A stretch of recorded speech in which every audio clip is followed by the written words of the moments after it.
Harrison. Thank you so much for taking the time to chat with me today. I really enjoyed catching up with you. I always walk away from the conversations feeling like I've learned so much. So if it's okay with you, I have a list of questions that I'm just going to dive into. Are you happy to get started? Yeah, absolutely. Let's dive in. Always a pleasure, Stacey. Okay, can you tell me what distinguishes a search firm from a talent agency? You know, a lot of people don't realize there is actually a difference between a search firm and a talent agency in a distinctly different model of recruiting. They just think, oh, recruitment companies, they do recruiting. And I think that's especially ubiquitous in crypto because compared to other industries I've recruited in, which is quite a few over the years, the talent agency model is overwhelmingly ubiquitous in crypto. It's like air. You don't notice the air is there because you take it for granted, right? I can't think of another prominent recruiting firm in the space that isn't using the talent agency model besides mine. So the difference is what a talent agency is primarily offering you is access. They have their stable of candidates. You will contact them with a need. They'll see if they have a match. I'm simplifying and generalizing there, but that's broadly speaking how it works. What the search firm is offering you is process. A search firm will deploy a specific methodology against your hiring requirement or series of requirements in order to deliver a specified result that becomes predictable and replicable.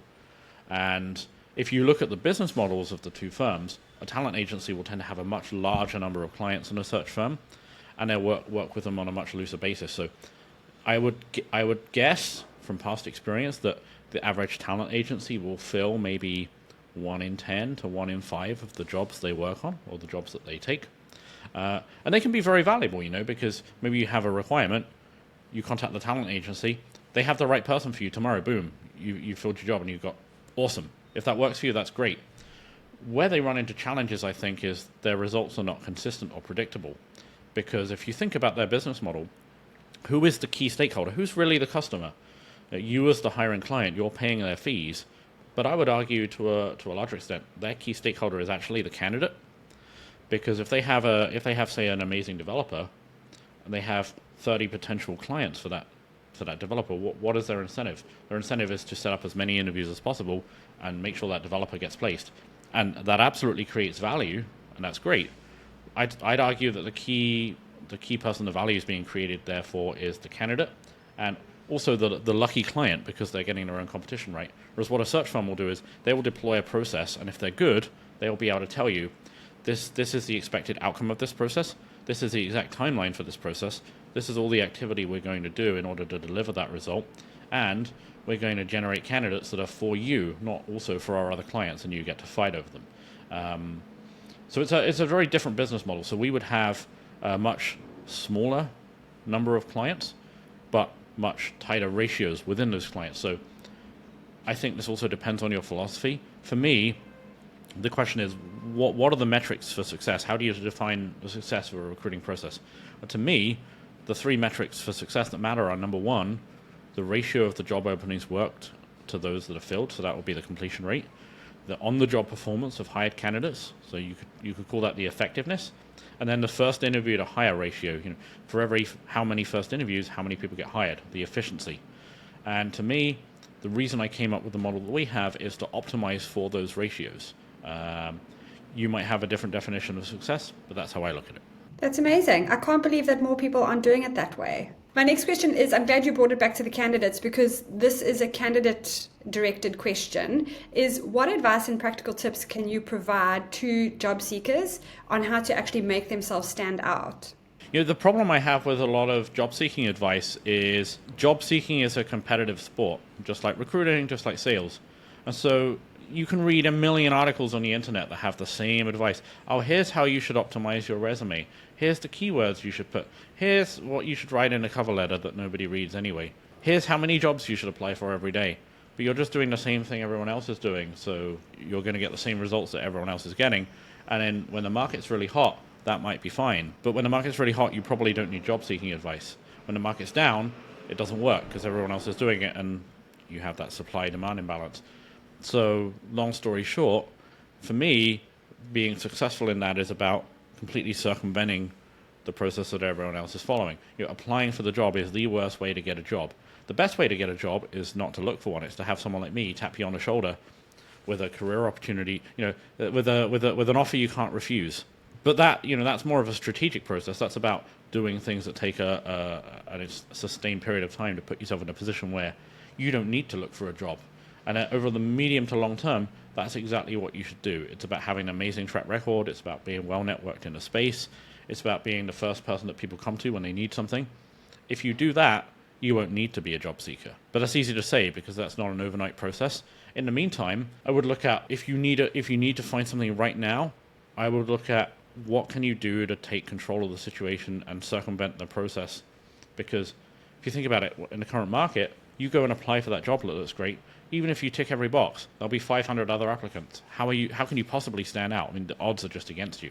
But what I would encourage you to think about is, why does anyone hire somebody? It's the same reason they make any other kind of business investment. There's a process they have to go through where they have a problem, they realize they have that problem, then the problem becomes painful enough that they actually take steps to solve the problem, and then they decide they're going to solve that problem through the means of actually hiring a person. Now, then once they've done that, then they put the advert out. Actually, sometimes they don't even do that because most jobs don't even get advertised in the first place, but let's say they put the advert out. Then they get this flood of people. But if you're able to engineer a conversation with that person at any time between them realizing they have the problem before they start hiring for it, isn't that an interesting scenario? Because then, if you get in at the right time, right place, it's a much higher odds situation for you because the decision they have is not which of these 500 people should we hire. It's, do we hire Dave or do we not hire Dave? It's a binary choice. You're much more likely to win that competition. So that's the way I would look at it. And you have your active approaches and your passive approaches. The active approach, for most people, at least most people listening to this, we're in a pretty specialized industry. You probably work in a pretty specialized field. So if you were to define the boundaries of which companies are your ideal, I would say employers, customers, however you want to think of it, which teams are the best fit for you. If you really think about the criteria that go into that, you'll probably end up with a list of probably less than 50 and very likely no more than 100. It's a very manageable group of people. If you identify who those people are within those organizations that could actually hire you, you can create an outreach campaign. You can send some messages on LinkedIn. If you want to really go crazy about it, you can get some software, you can send cold emails, you can pick up the phone. And people in crypto are generally willing to connect. So if you've done your research and you come with a good value proposition, you can say, hey, Mr. Manager, I do A, B, and C. I'm hypothesizing you're struggling with X, Y, and Z right now. Maybe we could have a chat. A lot of people will say yes. And then you have the opportunity to unlock access to those opportunities that are otherwise hidden. And in the background, if you're getting on Twitter or Farcaster now, you're getting on LinkedIn, you're posting good stuff, you're engaging with people, that doesn't work overnight. But over a period of, say, 3 to 6 months, if you're posting good things and interacting with the right people who could employ you and they're getting to know you, and you're doing this proactive work in the background, I'd say the chance of something not working out for you is very low, actually. It's just most people go to the obvious thing, oh, I need to apply for the job. Best way to get the job is to circumvent that process entirely and insert yourself around the back door, and that is how you do that. It's very similar to what we talk about in marketing about lead generation versus demand generation. And that of your customer base, if you have 100 people, only 4 of them are probably interested in buying right now. And it's about creating the demand over time so that when they are ready to buy, that you become top of mind. Exactly right. There's a trust barrier that has to be overcome. And if you've already built the trust in advance, the rest of the process goes so much more smoothly. It's a bit like how, if you look at how people move roles, what's typical is if someone's going to take on a bigger role, say they go from being an IC to management, they'll usually do that internally at a team. They'll start as an IC and they'll go on to do other things while they're there. It's very difficult to move from one team as an IC to another team as a manager if you've never been a manager before. Happens more in crypto than in other industries because everything's growing so quickly, but it's still relatively rare. And the reason for that is if you work with someone over an extended period of time, you can get long-term perspective on, you can make a much more accurate assessment of intuitively of what that person's capable of, even if they hasn't done it before. But you meet someone in an interview and interview them for 2 hours, how can you know if they're capable of taking that next step up? It's much more difficult. It's not impossible, but it's the same principle. People get to know you through your interacting with you on LinkedIn and Twitter for 6 months. they're going to have a much better idea of what you're capable of. So you can shortcut a lot of the hoops that other people have to jump through. Okay, and my next question is going to continue speaking to candidates is when is it the right time to leave your job? How do you know when it's the right time? Yeah, when's the right time to make a move? That's a really interesting question to contemplate. I would say there's two ways of looking at this. So there are cases where something's just bad, right? Maybe maybe you work for an idiot, in which case you should probably leave. The project's about to run out of money. There's no hope of saving it. You don't want to go down with the ship. Yep, there are obviously bad things that you need to get away from. But let's assume that there is nothing bad going on. It's just the project's great, the job's fine, role's good. Under that circumstance, when is it time to consider a move? And what I see is that every role has a life cycle. When you join a new team in a new role, you'll usually find there's a period of time at the beginning where everything is overwhelming. You're everything's so busy. There's so much to learn. Your head is like this. You're finishing at the end of the day and you're completely exhausted because there's just so much to take in. And that varies, but that normally lasts somewhere between 2 and 6 months. And then you settle into a bit more of a rhythm where you're still learning and progressing, and there's still a strong learning curve, but it's manageable. And you're on a sort of upward cycle. And then what will happen is, if nothing changes, if something materially doesn't change about your role, or you get a promotion or something, that learning curve will tend to gradually slow. And eventually you'll reach a stagnation point. It's a bit like Groundhog Day. I don't know if I'm aging myself here. Does anyone know what Groundhog Day is anymore? Yes. But every day is basically the same. Yeah, awesome movie. Yeah, the 80s were the best. Definitely aging myself there. But it's in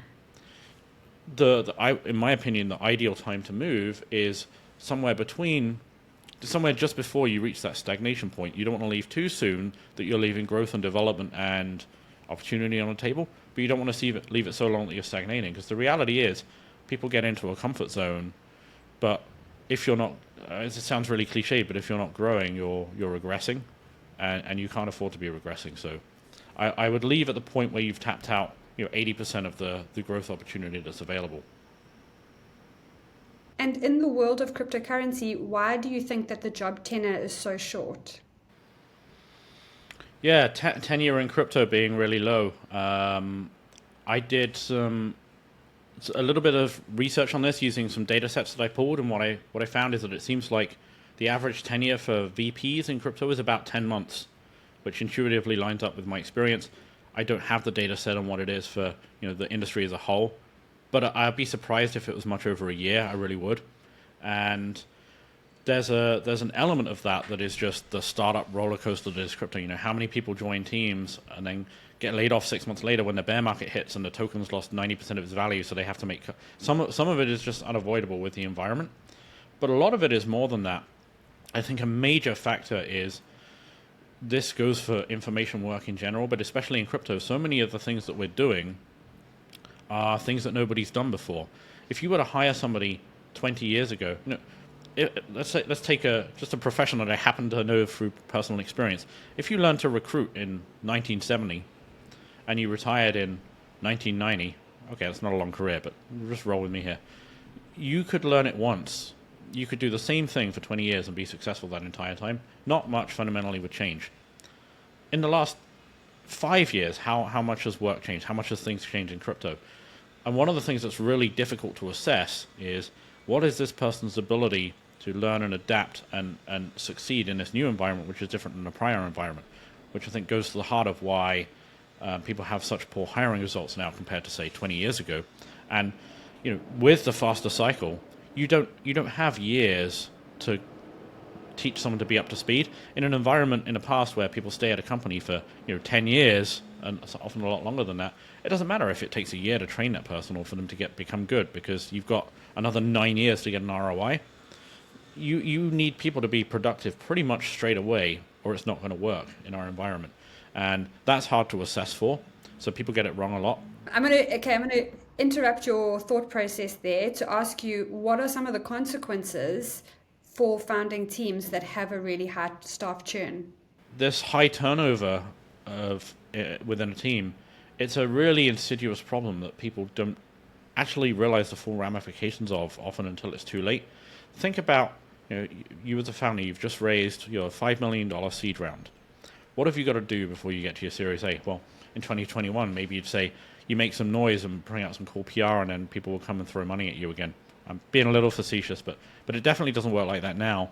I'd be really surprised if the VC landscape ever becomes as buoyant and, investment happy as it was a few years ago. So it means by the time you run out of you've used your seed funding, you need to show some traction.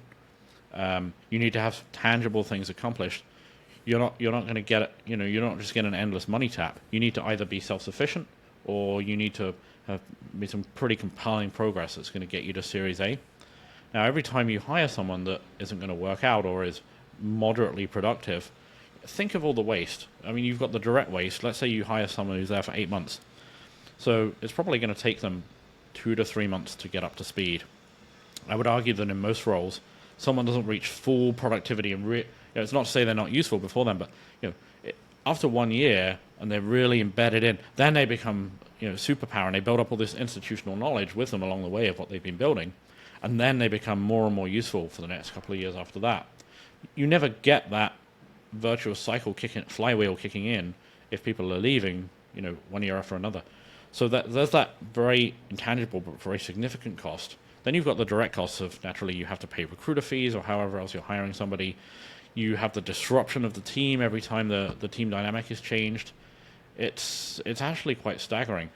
But if you take the time to get it right up front, and then imagine you build this dream team of, say, 5 or 6 people, which is probably all you need for most projects in the beginning, and they take you all the way through to Series A, and you're not constantly having to be put. As a founder, ideally you want to be up above, working on the vision, not in the weeds. And the better and more self-sufficient your team is, the more you're able to do that. Whereas there's constantly people you have to keep pulling your attention back down to, okay, who are we going to replace them with? How do I get them up to speed? How do I make sure this is all working? It's very insidious. It's quite hard to quantify. But what I've seen is where teams really nail this from the beginning, and they get that team composition and hiring right, and those people stay there for the long term and they're fully productive, magic happens. And what can founders do to enhance their employee retention? What are some of the practical things that they can do? A lot of getting retention right happens before you even hire the person. I would argue maybe even the biggest lever in that is it's really looking at what is this person's intrinsic motivation? What do they really want? And can we actually offer it to them? The surprising thing is most people don't actually know the answer to that question before they hire someone. And I'll tell you what happens.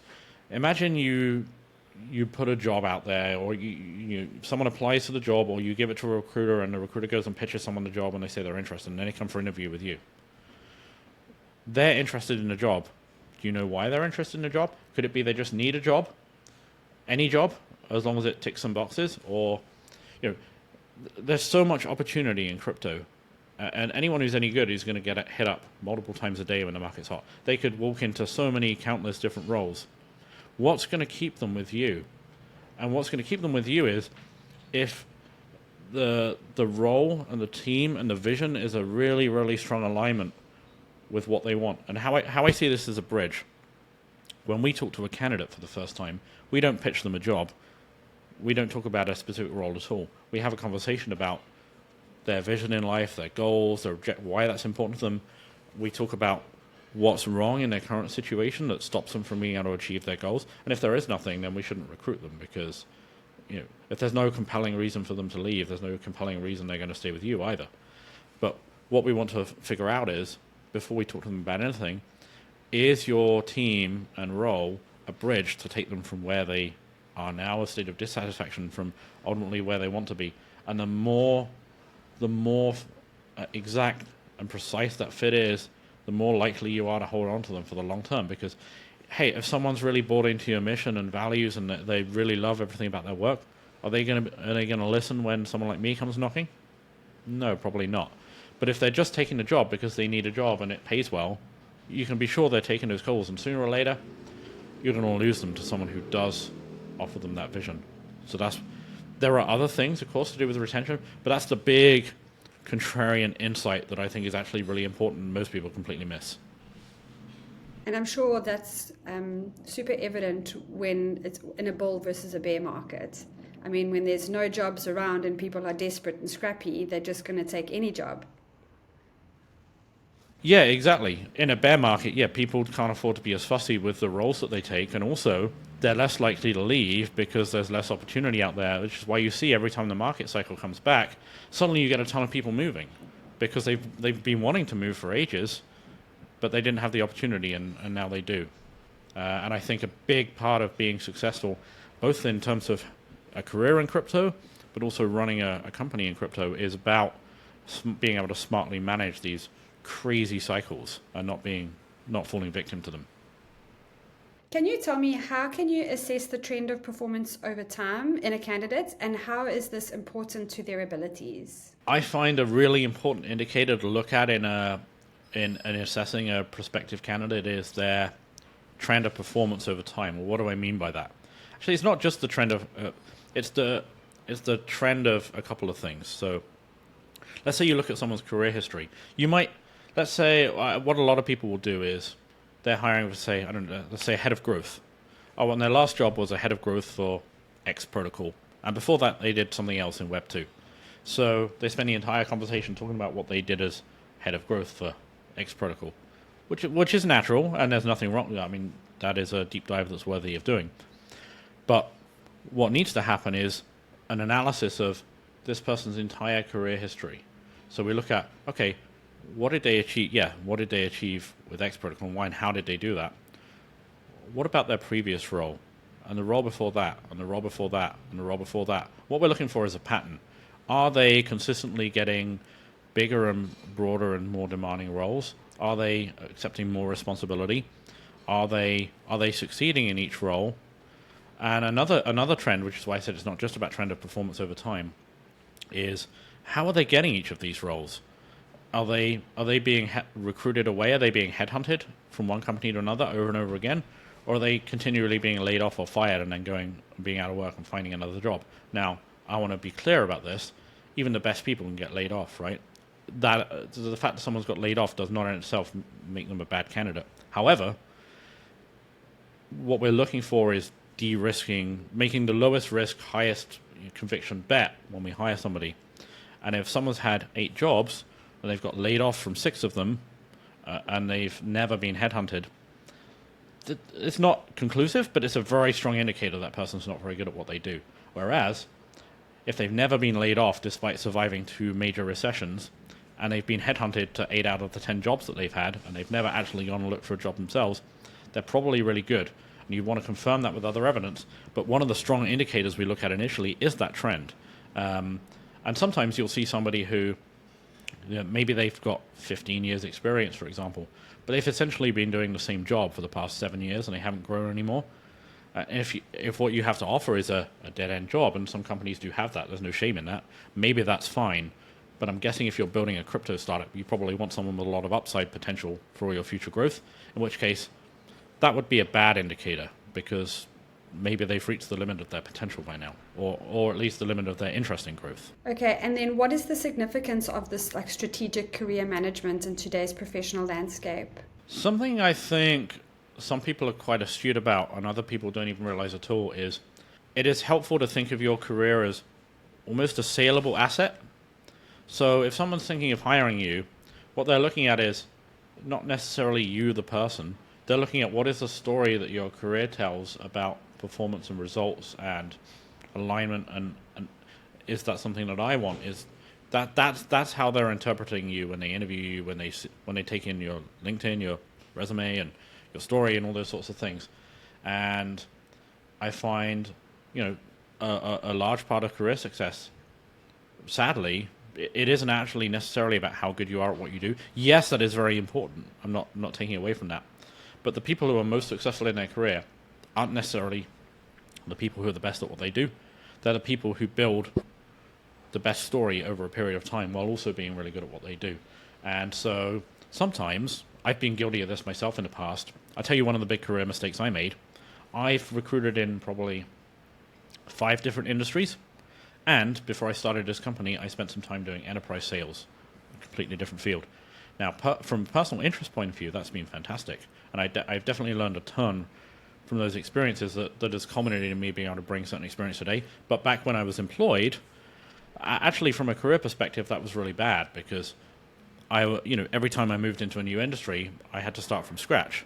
And I was quite impulsive when I was younger. So I've got a friend who I worked with 15 years ago in my first industry in recruiting.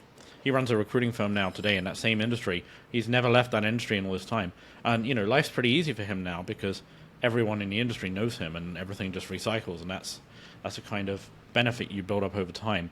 What I see other people do is, let's say they get a marketing role for a layer one. Okay, great. Ecosystem building, all that stuff. Then, either because they're pursuing an interest or out of necessity because the market turned and that's what they could get. Maybe they go and work in, I don't know, NFTs or DeFi, or, they're jumping around sectors. Or you could have the engineer who keeps moving ecosystems. You could have the BD person who again they're changing their customer type. Maybe they spent years doing institutional sales, then they take a role doing crypto native BD, then they go back to institutional again, and what you're losing is that build up of the narrative showing, hey, I can produce this result time and time again in this area at consistently higher levels. And I was having a conversation with someone a few months ago. I won't say what company they worked at because it would make it pretty obvious who this person was. But they were in a C-level position at a very well-known blockchain project. And their dilemma was, I'm thinking about considering a move because I don't know about the stability here. We might all end up getting laid off. However, with the state of the bear market and the seniority of their position, the chances of them finding an equivalent position at that time was so remote as to be non-existent.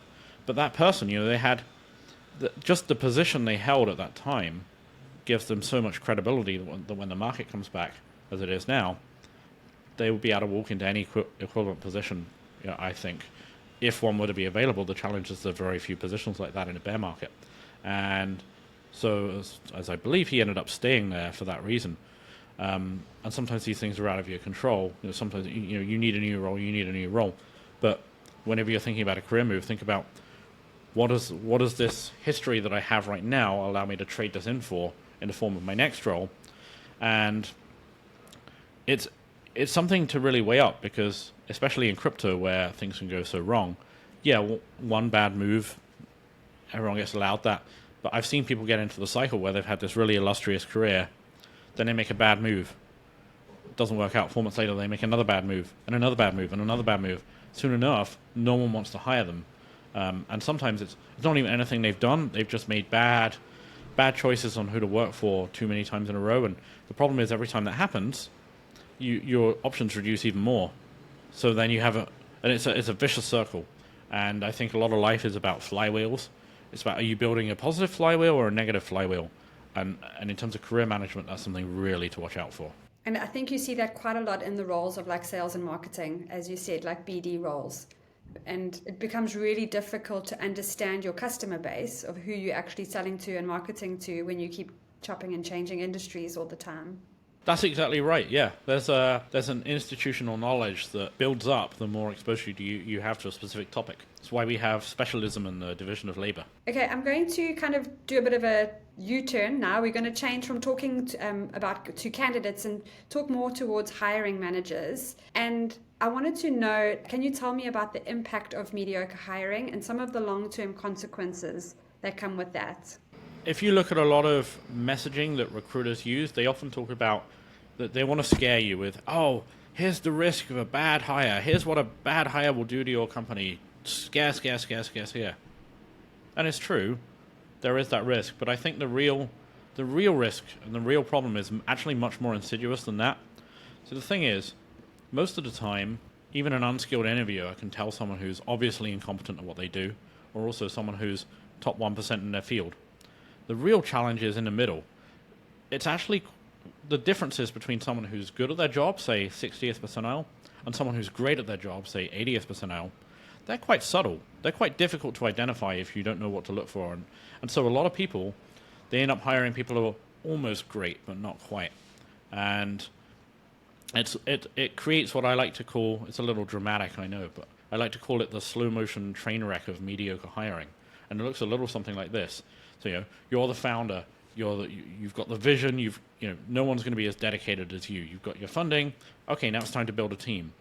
So maybe you hire a B player as your first hire, and then B players tend to hire C players. So the more mediocrity you allow in the organization, the more it'll fester. And if you think about the best people you've ever worked with, the A players, I know it's cliche terminology, but let's roll with it. No one's come up with a better one yet. The best people, they're force multipliers. It's the difference between you bring someone in, and you have to manage them and tell them what to do and watch what they're doing and make sure it's getting done, versus, hey, here's what we need you to accomplish. They go off, they come back, and they tell you they've done not only everything you wanted them to do, but also they've brought back things you didn't even think you needed. They create leverage, and they attract other A players to the organization. It creates, again, that upwards flywheel. But when you allow mediocrity creates more mediocrity.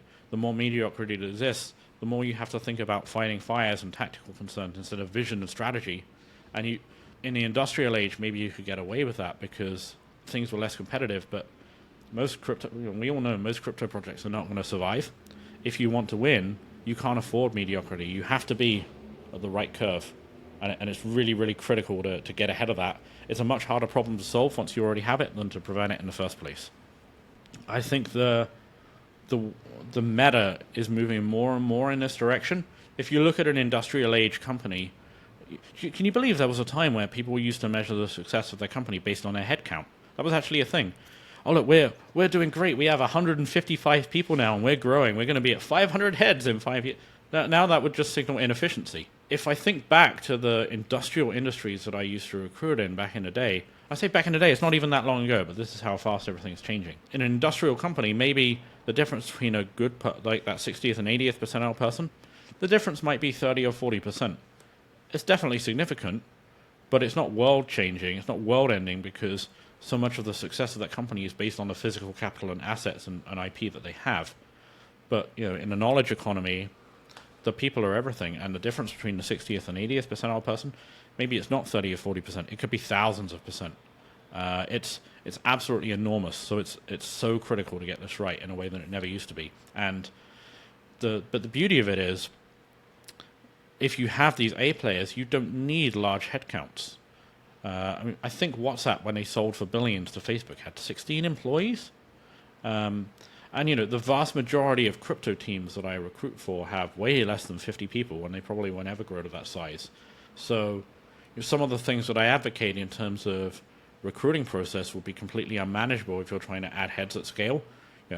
The methodology that we execute, you're looking on average probably 150 man hours of work per hire. You can't do that if you need to hire 1,000 people. It's way too expensive, but you don't need to hire 1,000 people. You need 4 or 5 key people who have leverage, and that's definitely achievable. So that's good news. Amazing. Okay, in recruitment terms, can you tell me what is the difference between selecting and selling? So one of the problems that I see over and over again with how people approach hiring is their focus is on selecting, and their focus is not on selling. Well, that sounds like a weird thing to say, right? Well, of course we need to select, and we're not just going to hire anyone. Well, that's right, but you only have the opportunity to select people who are already sold. So if someone is not interested in your team, it doesn't matter how selective you are, because you're never going to get to talk to them in the first place. And this gets neglected in ways that people don't even think about. I mean, to this day, I've been ranting about this for a decade now or more, but you read job descriptions. Nobody likes job descriptions. They're almost all terrible. Hey, we're hiring for a blah, blah, blah, blah, blah engineer. We need someone with 3 to 5 years experience in all these things that are obviously part of the job, and if you did the job anyway, you'd know all the requirements because it's obvious. Or hiring a BD person. Must be experienced in using CRMs. What kind of BD person doesn't know how to use a CRM? You don't need to say that. But you know what you'll never see in any of these job descriptions? You'll never get a clear picture of what the job actually entails, what it would be like to work there, or why someone should listen. And the focus needs to be on establishing that compelling interest before anything else, because the better you are, so many of these selection problems can be eliminated by doing a better job of the selling in the first place, because the better you are at selling the opportunity, then the less selecting you actually need to do, because the higher quality of people will be coming through the door. Now, if your hiring strategy is to post an ad on the internet and then trawl through 500 resumes, of course your focus is going to be on selecting, because 99% of what you receive is going to be completely irrelevant. But if your strategy is to pinpoint the 20 best people in the world at what you do and then approach them and get them into a conversation, well, the burden of selection is far less. You're still going to need to select, but those people are already pre-qualified because they're really great at what they do already. Okay, we're going to talk a little bit about the rise of remote work and how can increased competition make hiring more challenging. It's funny how every development, people rave about it, but they look at the benefits, but they don't see the costs. It's like when people thought now we have LinkedIn. Hiring is going to be easy now. We can just message the people on LinkedIn. People were actually predicting that LinkedIn would kill recruitment companies, but in 2022, do you know what the most in-demand job in the United States was? Recruiters. So if anything, the opposite has happened. Hiring's got harder, and with remote work, there's a lot of benefits there. From a talent acquisition perspective, now instead of having to look for people in your city, you can the entire world is your oyster. How great is that? Well, the problem with that is now the entire world is everyone else's oyster too. So now you're not just competing against the people in your city, you're competing against the entire planet. And that's a much more uncontrollable variable. I think it's, back in the day of local industry, people used to know all the main competitors in their city. It was a landscape they could have some control over. Now, imagine the impact of people heading up your engineering team from all over the world, constantly coming up in everyone's searches. So it's much harder to not only hire people with that competition, but also retain them. And I think that's something that people often don't think about, because in a local environment, you can win by being the best or the top 2 or 3 in your city. Now winning means being the best in the world, and I think that absolutely applies to offering an employment environment as well. Okay, I'm down to my final question, and I believe in your time in the recruitment industry, you've worked with quite a few successful founding teams. I wanted to know from you, what qualities do you think make them successful? The topic of successful versus unsuccessful founding teams is a pretty huge one, and there's a ton of distinctions we could get into.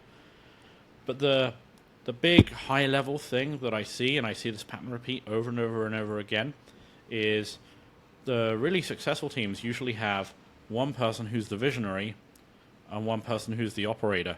There's the guy or gal who's they have the big ideas and the vision, and they're kind of in dreamland thinking of all the possibilities and coming up with strategies, but they're not very good at the details. And there's the other person who's very pragmatic, like, okay, let's get this done, let's get this done, let's get this done, let's get this done. And I'd say that's distinct from the technical and non-technical founders. I mean, we could also talk about that, how having that combination is paramount for optimal success as well. But on a meta level, I say the vision person and the details person, they complement each other really, really well. And conversely, we've seen it, I'm not saying it necessarily leads to failure, but a much more difficult pairing is where you have 2 vision people or 2 details people together. Hey, this guy's just like me, we should found a company. That's not necessarily the combination you want, optimally. Okay, so I've heard you've just launched your new book. Can you tell me a little bit about it? What can a reader expect from your book? Yeah, I've been working on hiring for blockchain for a good couple of years now, and I decided to write it because I think that I really have something to say on this topic. And a lot of it doesn't matter where you go, you'll see the same hiring advice over and over again, and it's all feeding the same system that doesn't work, which is why you need the hiring advice in the first place. It's a bit like, if you go listen to Dave Ramsey. Sorry, Dave. Mr. Ramsey, how do you get rich? Oh, well, stop buying Starbucks every day and put $5 in your savings account, and magically you'll be able to retire one day. Did Dave Ramsey get rich by not buying Starbucks? No, he got rich by selling lots of books, giving you advice that he doesn't follow himself. I'm not saying that's an exactly analogous situation. What I'm saying is the reason it doesn't work is because everyone's doing the same thing and following the conventional wisdom. And recruiting is a competitive sport. So any best practice that evolves is going to stop becoming best practice when everyone else is doing it, because then you're just retreating to the market mean. And in this day and age, you don't want to be average at anything. Average is terrible. 50 years ago, average was fine. Average is not fine anymore. So if you do what everyone else is going to do, you're going to get average results. So this is an unconventional book. It's an unconventional guide. You're going to hear a lot of things that you probably would have never heard anywhere else. And if you follow this blueprint that's in this book, you will see unconventional success. Now, if everyone starts doing what I advocate in my book, it will return to the mean. But, for every 100 people that read something of some unconventional advice, maybe one person will actually do it. So I wouldn't worry about that anytime soon. If you're really dedicated to getting superior hiring results, this book will help you do it. Now, recruitment in blockchain is quite like a niche. It's quite like a niche industry. Can you tell me, who does your book speak to? Hiring for blockchain is for people who are materially involved in the building of their teams in crypto. Now, I think mainly I'm speaking to founders, because founders own that responsibility. And also, a lot of people, I speak to so many founders in the industry who, this is actually quite an intimidating responsibility for them, because so often it's the first time they've run a business, or sometimes it's the first time they've even run a team. So they certainly need the help. But I think the nature of crypto teams is so lean now that almost any early hire is going to have a vested stake and interest in making sure their hiring system is as good as possible. So that is who the book is for, and I'd say the book is also for VCs, head of platforms, people that support their portfolio companies, and helping them integrate better processes as well. Awesome. Thank you so much for your time, Harrison.